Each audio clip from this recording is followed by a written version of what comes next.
우리 당의 대통령 후보로 이재명 경기도지사께서 선출되신 데 대해서 축하의 말씀드립니다. 몇 가지 정책 질의를 좀 하고자 합니다. 우리 이재명 지사께서는 이제 기본적으로 기본소득에 대해서 핵심 공약으로 주장을 해왔고 여전히 이제 그런 입장이 변치 않으신 것으로 알고 있습니다. 그렇게 이해해도 되겠습니까? 네, 저의 기본적인 신념은 미래에 이제 그 인공지능 사회로 이제 전환될 때 일자리가 많이 줄어들기 때문에 경제를 살리고 선순환하게 하기 위해서도 또 양극화를 완화하기 위해서도 저는 기본소득이 일정 정도는 필요하다. 네. 다만 지금 당장은 재정 여력이나 상황이 어렵기 때문에 좀 부분적으로 소액으로 좋습니다. 시행을 해서 조금씩 늘려가자 이런 게 제 입장입니다. 어쨌든 지금까지 발표됐던 내용을 보면 2023년은 청년을 제외한 국민께 연 25만 원, 청년에게는 연 125만 원, 2024년 이후에는 청년 제외한 국민에게는 100만 원, 청년에게는 연 200만 원 이렇게 지급한다는 보도가 있었습니다. 네. 저는 이 내용들을 봤을 때 이분들에게는 어떤 소득 수준이나 재산의 정도, 뭐 취업의 상태, 뭐 근로 이사와 구직 여부 등을 이제 확인하지 않고 저 다 같이 준다는 얘기죠. 그렇습니다. 그게 기본소득의 개념이죠. 좋습니다. 그런데 우리 당의 정강 정책과 당원 총칙에 보면 보편적 복지 체제를 제시를 하고 있습니다. 당 운영의 기조, 정책 기조 자체가 네. 보편적 복지를 기본으로 한다라는 내용이 적시가 되어 있는데 이것은 아까 제가 말씀드렸듯이 소득 수준이나 재산 정도를 고려하지 않는 것이 아니라 그 사회복지 서비스를 받을 수 있는 필요가 있었을 때 누구에게나 보편적으로 네. 사회복지 서비스를 제공한다 이런 측면인 것이죠. 그러면 이 작동 원리, 기본소득의 작동 원리와 보편적 복지의 작동 원리는 다르게 나타나는 거고 상충된다고 주장을 하고 있습니다. 그래서 오히려 이것이 기본소득의 정책의 우리 당의 정강 정책과 당원과 부합되지 않는 것이다 이런 주장이 있습니다. 그러면 이걸 부합되게 정비를 해야 될 것인지 아니면 공약을 정비해야 될 것인지 어떤 의견이십니까? 저는 이제 우리 존경하는 오영훈 의원님의 의견과는 좀 다릅니다. 그러니까 이게 보편 복지를 한다고 하는 게 보편 복지 이외의 일체의 정부의 가계소득 지원을 하지 않는다 이런 뜻은 첫째 아닐 것이고 두 번째로는 보편 복지의 개념 중에는 기본소득도 충분히 포함될 수 있다라고 생각합니다. 왜냐하면 이미 정부가 시행하고 있는 아동수당은 재벌 손자도 받지 않습니까? 아동수당도 마찬가지고 청년수당도 마찬가지고 그렇습니다. 그럴 수 있겠죠. 그러면 제가 이렇게 이해하면 되겠습니까? 지금 정부가 추진하고 있는 우리 당이 추진하고 있는 보편적 복지 플러스 그다음에 기본소득을 얹어서 가겠다. 이렇게 그렇습니다. 이해하면 되겠습니까? 보편 복지를 당연히 확대해야 되고 이제 기본소득은 보편 복지라고 볼 수도 있고 경제 정책이라도 볼 수 있기 때문에 양면성이 이제 복합성이 있는 거죠. 네, 그 작동 원리가 상충되기 때문에 그렇게 되기 어렵다라는 주장이 있기 때문에 그 부분에 대한 검토가 필요하다고 보여지고요.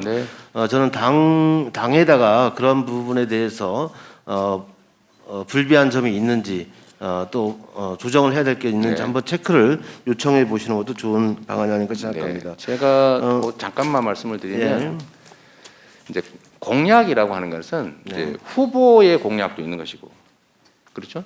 그다음에 당의 후보의 공약도 있는 것이고, 당의 공약도 있을 수 있기 때문에 제가 뭘 하나 정했다고 해서 그거를 뭐 끝까지 고집해가지고 반드시 그렇게 해야 된다고 저는 생각합니다. 어쨌든 의견을 좀 좁혀가야 된다고 충분히 생각합니다. 뭐 의견 나누고 또 실현 가능한 방안들 그걸 찾아서 좋습니다. 만들어 나가야 되겠죠. 그리고 우리 당의 그 후보셨던 이낙연 후보께서 아마 당 대표 시절에 신복지 구상을 발표한 적이 있습니다. 뭐 훌륭한 구상이라고 생각합니다. 소득 돌봄, 의료, 주거, 고용, 교육문화, 환경 안전 분야의 이제 주거 기준 기준 자체를 이제 상향시키겠다는 거 아닙니까? 그렇습니다. 이 정책에 대해서는 앞으로 어떻게 접근해 나갈 생각이신지 말씀해 주시겠습니까? 사실 신복지 정책은 우리 존경하는 이낙연 그 전 대표님만의 공약이 아니고 사실 이제 더불어민주당이 주력해서 만든 정책 아니겠습니까? 그리고 그건 사실은 거의 이제 당의 정책이기도 했고 그 내용 자체도 우리가 재원 조달에 대해서 고려할 점들이 없지 않지만 사실은 우리가 가야 될 기본적인 방향이고 저는 그래서 기본 서비스라고 하는 개념이 사실 거의 반영되어 있는 겁니다. 이론적으로 이제 당연히 그 방향으로 가야 된다고 생각하지요. 네, 좋습니다. 다음은 좀 화면을 좀 봐주시고요. 이게 지금 산업연구원에서 제시했던 코로나19 발생이 지역별 경제 성장률에 미친 영향입니다. 다행히 경기도가 이제 가장 좋은 성적을 냈죠.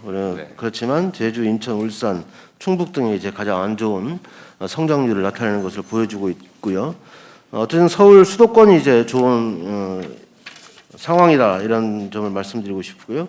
그 다음 보시면 지방세 증가율을 보면 이 상황이 안 좋았던 경제 성장률이 안 좋았던 곳에 지방세 증가율도 여전히 낮게 나오는 게 당연한 것이죠. 네. 그렇게 나타나고요. 그 다음 화면 보시면요. 이게 지역별 지방 교부세 증가율입니다. 이렇게 보면 지방은 낮고 수도권은 또 높게 나타나는 이런 상황들을 지표로 보여주고 있습니다. 그런데 그 다음, 네, 좋습니다. 이게 지금 지방교부세와 보조금, 즉 지역별 이전 재원 증가율을 좀 보여주고 있는데요. 여기서는 이 지방세 증가율도 낮았고, 그리고 경제 성장률도 마이너스 가장 큰 폭이 확대되었던 예를 들어서 제주나 울산 이쪽은 상대적으로 가장 낮은 수준을 차지하게 되고 서울은 64.9% 증가, 경기는 52.3% 증가. 이런 방향으로 지금 제시가 되고 있습니다. 균형 발전과는 이제 반대 방향으로 가고 있는 게 아닌가. 이제 우리 당의 대통령 후보가 되셨기 때문에 이러한 이 지역별 이전 재원을 균형 있게 네. 네. 존경하는 우리 오영훈 의원님께서 제주 출신이시고 또 제주가 최근에 상황이 나쁘다 보니까 아마 균형 발전 문제에 관심이 매우 높을 수밖에 없는 상황인 것 같습니다.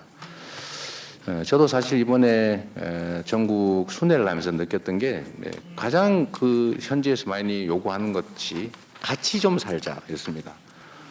우리 의원님들께서 이 경기도 국감으로 와 계시지만 경기도가 약간 독특한 현상이 하나 있습니다. 그게 뭐냐면 여기는 다른 지역들과 다르게 유일하게 1년에 인구가 18만 명씩 늘어납니다. 엄청난 대규모 시 하나씩 생겨나고 있는데 사실 저희도 기반시설 부담 때문에 고통이 크죠. 그래서 균형 발전이라고 하는 건 매우 중요한 가치이고 그 점에 있어서는 재원의 재분배라든지 아니면 SOC 구축이라든지 또는 정책적 배려에 있어서 지방에 대한 인센티브나 또 가산점, 특별한 배려 이런 것들이 꼭 필요하다고 생각하고요.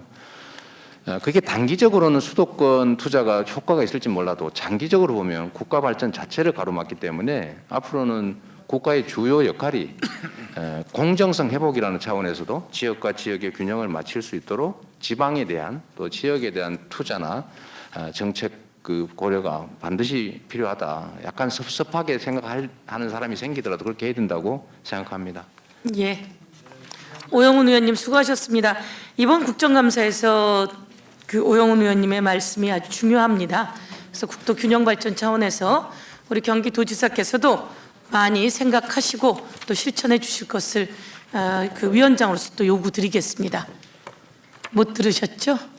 지금 잠깐 죄송합니다. 예, 네, 오영훈 의원님이 이번 네. 국정감사 내내 네. 지역 균형 발전 얘기하셨거든요. 네, 그렇습니다. 예, 가봐야 1시간 비행기 타면 가는 곳인데 이렇게 천지 차이. 저희가 금요일은 전남에 다녀왔고 신안에 있는 섬까지 다녀왔는데요. 그런 섬들이 국가 성장 동력이 돼야지 되거든요. 그런 부분에서 여야 없이 국회와 정부가 같이 전국의 제대로 된 성장 동력으로 발전시키는 데 있어서 예산부 배분을 좀 더 하는 게 맞을 것 같습니다. 말씀 동의합니다. 예, 그렇게 설계해 가야 될 것 같습니다.